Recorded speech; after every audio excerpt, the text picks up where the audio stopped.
Papa, maman, cher honorable, chère excellence, votre satisfaction est non. Oji mamacita, Oji mamacita, tu es tant de qui de moi de nous pour toi je t'ai redessus massa. Vas-y mamacita, Oji mamacita, en plein ensemble je t'ai dit j'étais à travers le Mininga.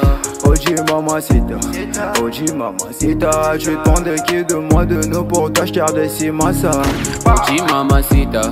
Oji mamacita, en plein ensemble je t'ai dit j'étais à travers le Mininga. Quand je pense à toi je suis pas allé, je suis BG encore.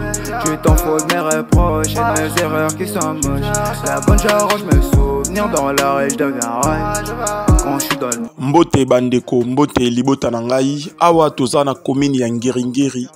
Toye kotala lupango oyo kitoko oyo, je crois que mutu nyonso azomona yango azo sepela nango déjà ndenge eza boye. Eza awa na commune ya Ngiringiri pembeni ya Macadam. Donc eza pembeni ya direction Gambela. Donc eza ba 5e ou 6e parcelle na direction Gambela.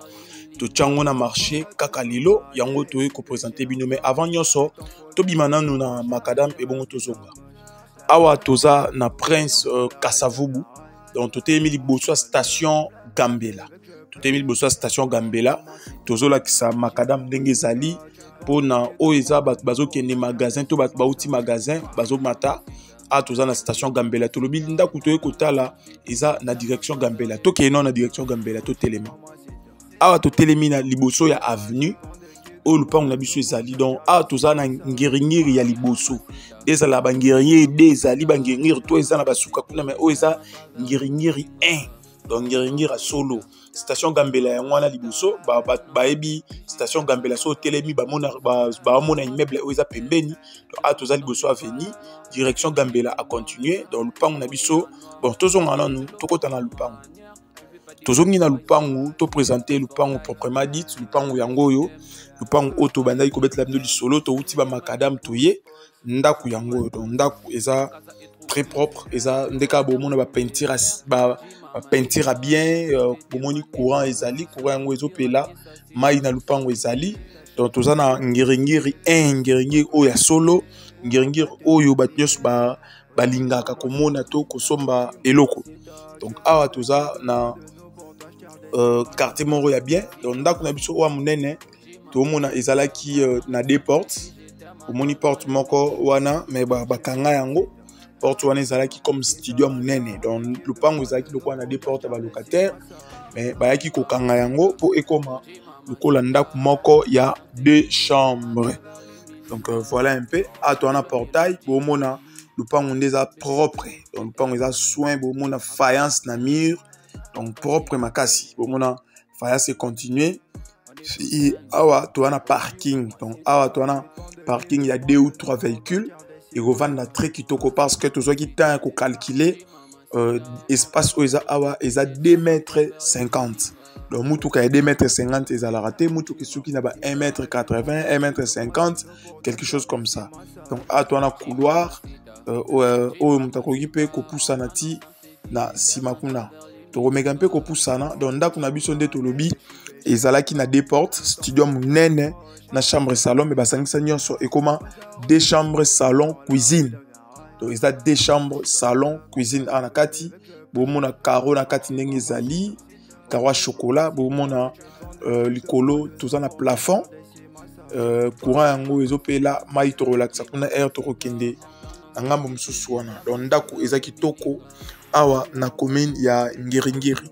Donc ndako oyo ndeza 2 chambres de lupango mobimba yo moko na parking soki ozui yango eke oche locataire. Donc c'est dans les $400 ou $500 par mois parce que lupango eza vraiment kitoko et puis eza na espace to baluka na sima to kotala espace o mutakoki lisusu kusala moi quelque chose. Voilà espace yango wana na sima. Donc lupango eza na okuti na mabele te. Nos missions to monde lupango yana mabele te, lupango batia fleur, lupango eza pavé partout. Lupango eza cimenté partout. Donc lupango o na ba beauté dango nyonso boye batia yango $70,000 na bandeli. Lupango oyo batia yango $70,000. Donc eza musikate na Macadam. Donc so tamboli na makolo kolonga Macadam tina lupango e kokoza pe 2 à 3 minutes. Par exemple, placement est bien. Pour na bato ope ba lukara ko tonga lisusu ko tombola ko sala makambo na ba design na ye na ba guna ye. Voilà lupango yango yo bazoteka. Donc lupango o dimension na yango largeur aza 7 mètres et demi na bandeli bien. Largeur aza 7 mètres et demi, longueur na ye aza 17 mètres.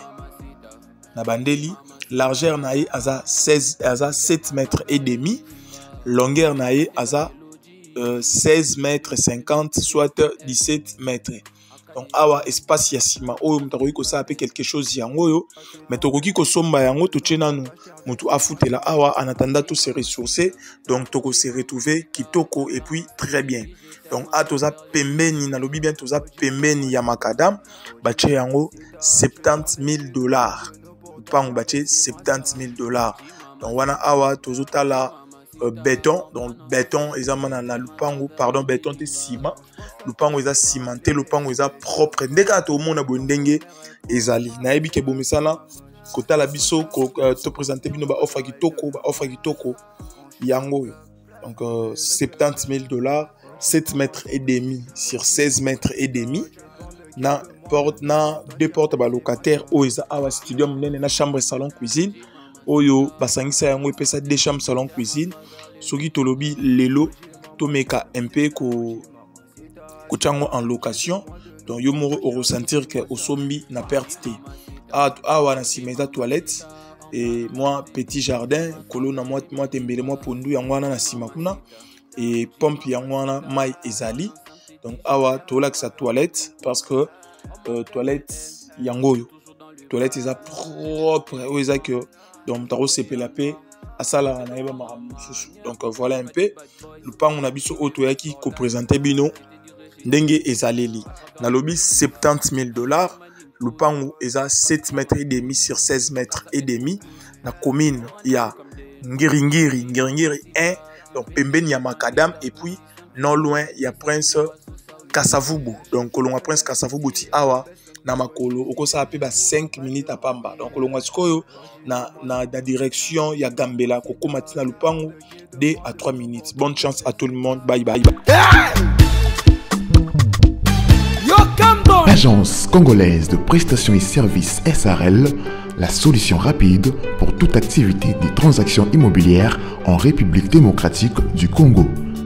Vente, achat, gestion, estimation, mise en location des biens meubles et immeubles.